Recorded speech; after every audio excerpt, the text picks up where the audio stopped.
con tu papá libertario. Quédate aquí que te traigo un video de un canal de YouTube que se llama Cuba Actualidad. Hace un resumen extremadamente espectacular sobre la economía cubana, sus estafas y sus engaños a los gobiernos del mundo. Hemos escuchado el mismo discurso sobre la lealtad inquebrantable de países como China, Rusia o Vietnam.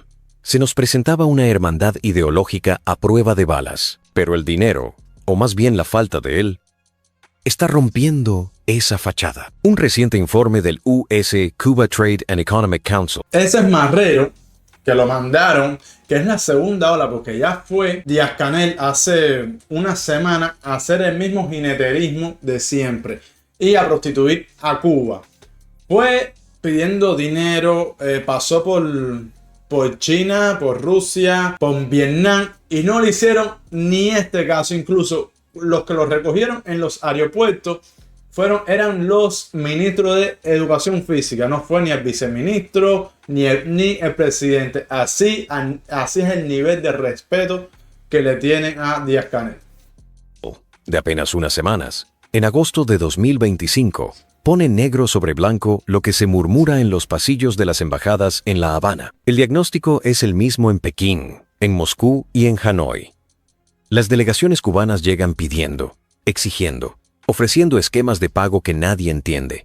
Y lo más importante, casi nunca cumplen lo que prometen. La percepción generalizada es que Cuba se ha acostumbrado a vivir de la asistencia constante, sin ofrecer nada tangible a cambio, más allá de un discurso político cada vez más desgastado. Empecemos por el gigante asiático, por el que durante años fue visto como el salvavidas económico de la isla. El famoso diario Financial Times lo resumió en una frase lapidaria: China ya no es el sugar daddy de Cuba. El golpe más duro vino. Esto ya es reconociendo que China no le va a prestar $1 más a Cuba, pero ni China, ni Rusia, ni Vietnam, ni Bangladesh, ni la India, nadie, no existe. En octubre de 2024, cuando Pekín suspendió un contrato vital para la isla, la compra de 400.000 toneladas de azúcar anuales. ¿La razón? Algo tan simple como vergonzoso. La producción de azúcar en Cuba ha caído a su nivel más bajo en más de un siglo. Pero es que Cuba no tiene azúcar ni para la producción nacional. Cuba no genera azúcar para que un país le eche azúcar al café. Ya no alcanza ni para cubrir el consumo de la bodega. La isla que un día fue el azucarero del mundo, hoy no tiene azúcar para venderle a su principal comprador. Esta cancelación no es una anécdota. Es el símbolo del colapso. El comercio entre ambos países se ha desplomado 1/3 en solo 5 años. Las exportaciones chinas a la isla, que eran de $1.700 millones en 2017, cayeron a $1.100 millones en 2022. Y no olvidemos las deudas. Muchos recordarán las guaguas Yutong. Pues bien, el gobierno cubano acumuló una deuda millonaria con la empresa china. Al final, Yutong fue compensada por una aseguradora del Estado chino, Sinosure. ¿Qué significa esto? Que la deuda no desapareció, simplemente cambió de acreedor. Ahora Cuba no le debe a una empresa, le debe directamente al Estado chino. Una deuda. Lo mismo que pasó con el Club de Londres y el Club de París. Tenía una deuda, la compró un acreedor, otra gente que se hicieron cargo de la deuda, que la compraron por menos plata. Y lo mismo está pasando con China. Ya no le debe el dinero a la compañía, a la empresa. Ya es un drama directamente con el gobierno.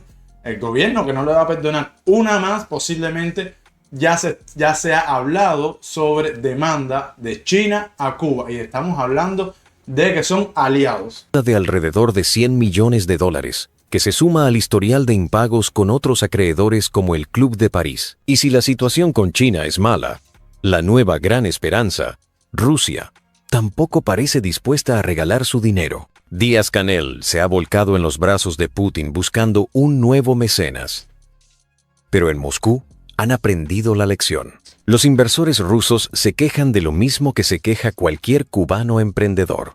Los obstáculos absurdos para hacer negocios. Se quejan de la locura de tener una tasa de cambio oficial de 120 pesos por dólar, mientras en la calle el precio real es varias veces superior. Se quejan de no poder ser dueños de la tierra o de los inmuebles donde invierten su dinero. Y, sobre todo, se quejan de la mayor de las pesadillas: la imposibilidad de sacar sus ganancias del país. Esto no es un simple temor, Estamos hablando de que los inversores rusos, que yo no me oye explico, sí, son aliados estratégicos de Cuba.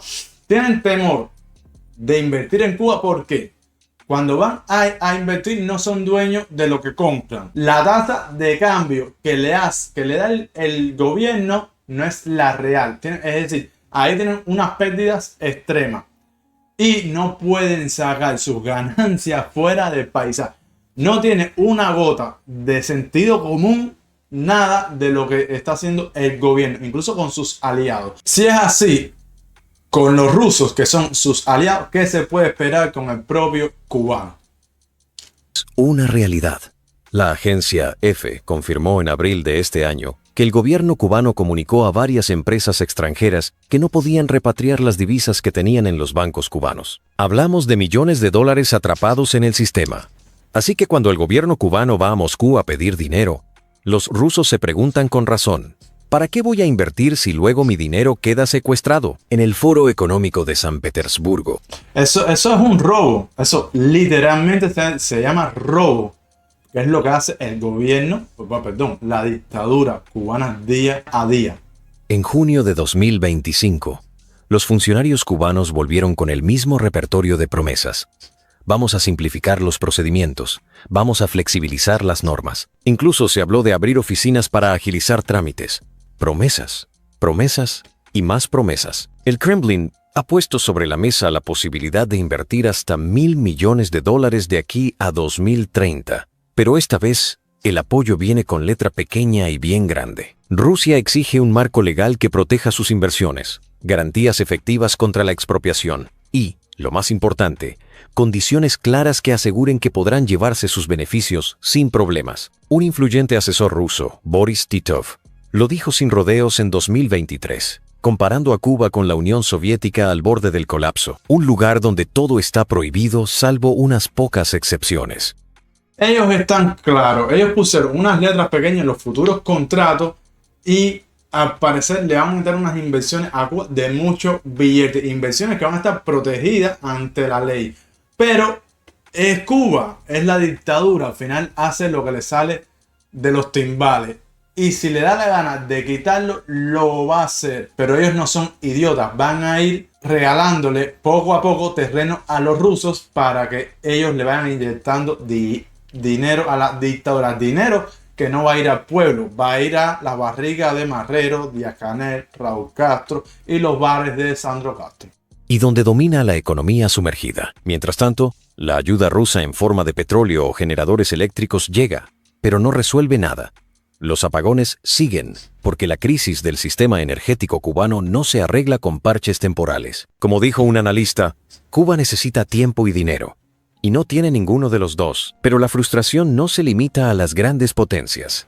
Vietnam, el segundo socio comercial de Cuba en Asia y su primer inversionista en la región, también ha perdido la paciencia y la discreción. En una reunión en julio de 2025, el canciller vietnamita, Bui Thanh Son, le pidió públicamente a su homólogo cubano que eliminara los obstáculos para que las empresas de su país puedan invertir y hacer negocios. Los vietnamitas han invertido en sectores clave como la agricultura y la energía, pero se enfrentan a los mismos problemas: retrasos, inseguridad jurídica. Pero tú sabes qué es lo que pasa, que Cuba tiene tantos protocolos y tantos pasos para hacer algo, que tiene miedo que en el fondo todos esos países vengan a invertir y se adueñen de Cuba.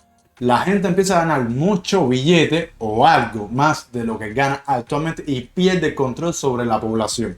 Ese es el miedo que tiene la dictadura cubana. Y deudas acumuladas. Un caso que lo ilustra perfectamente es el de la firma vietnamita Agri VMA. Según reveló el diario 14 y medio, la empresa tenía $300.000 de sus propios fondos retenidos en el Banco Financiero Internacional, controlado por el Estado cubano. En un documento de mayo de 2024, la empresa rogaba a 3 ministros cubanos que le permitieran transferir ese dinero a su casa matriz en Vietnam, calificando la transferencia como vital para mantener sus operaciones. La presión fue tal que, en junio de 2025, la empresa no solo exigió más tierras para sembrar arroz en Pinar del Río, sino también que se le permitiera contratar directamente a los trabajadores cubanos, sin la mediación. Mira, aquí hay dos temas. Vietnam fue enseñada por Cuba a hacer arroz. Bueno, ya Cuba tiene que importar arroz desde Vietnam porque no tiene su propio arroz para darle a los cubanos. Y lo segundo, este punto de que empresas vietnamitas tienen que contratar a expertos cubanos, campesinos, agricultores para sembrar arroz, a Cuba no le gusta. ¿Saben por qué? Porque ahí van a empezar a cobrar un billete que Cuba no va a poder controlar. Del Estado. Y se lo concedieron. Esto demuestra que la balanza de poder ha cambiado. El que invierte ahora pone las condiciones. Y así volvemos al principio, a esa reprimenda pública del presidente de Bielorrusia, a Manuel Marrero. Durante décadas hemos estado tratando algunos temas en cada reunión, intentando expresarlos de alguna manera, pero no hay avances, dijo Lukashenko. Esa frase resume el sentimiento general. El problema ya no se discute en privado, se ventila en público. La conclusión es clara y demoledora. Para sus aliados, Cuba sigue siendo un socio útil. Este es Lukashenko. Lukashenko, que es el parásito del parásito de Rusia, le dijo a Marrero, que es el otro parásito, públicamente, que las cosas no se solucionan así. Estos son dos parásitos hablándose, dos comunistas, dos viejos comunistas, bueno, pues hacen los comunistas, porque en el fondo son más que descarados, diciéndole públicamente ante las cámaras y el mundo que las cosas no se hacen así. Si eso está mal para la gente que está de acuerdo con el comunismo y el socialismo, imagínate qué piensan los que estamos del otro lado de la vida y de la balanza y pensamos de una manera más occidental, más abierta. El tablero geopolítico, un voto en las Naciones Unidas, un símbolo de resistencia frente a Estados Unidos, pero en lo económico se ha convertido en un lastre, en un pozo sin fondo. El modelo de donaciones, créditos blandos y paciencia infinita se ha vuelto insostenible. La advertencia está en el aire, y es la misma desde Moscú, Pekín, Hanoi y Minsk. Sin reformas económicas profundas, sin un plan serio para pagar las deudas y sin garantías reales para la inversión, Cuba pasará de ser un aliado a ser simplemente un deudor crónico al que ya nadie le quiere prestar. Después de ver cómo cogen a Cuba y barren el piso con la dictadura cubana y le demuestran al mundo que es una real estafadora, si te gusta el video, dale like, comenta y suscríbete. Y si no te gusta, pásaselo al que te caiga mal para que le dé like, lo comparta y se suscriba. Bye.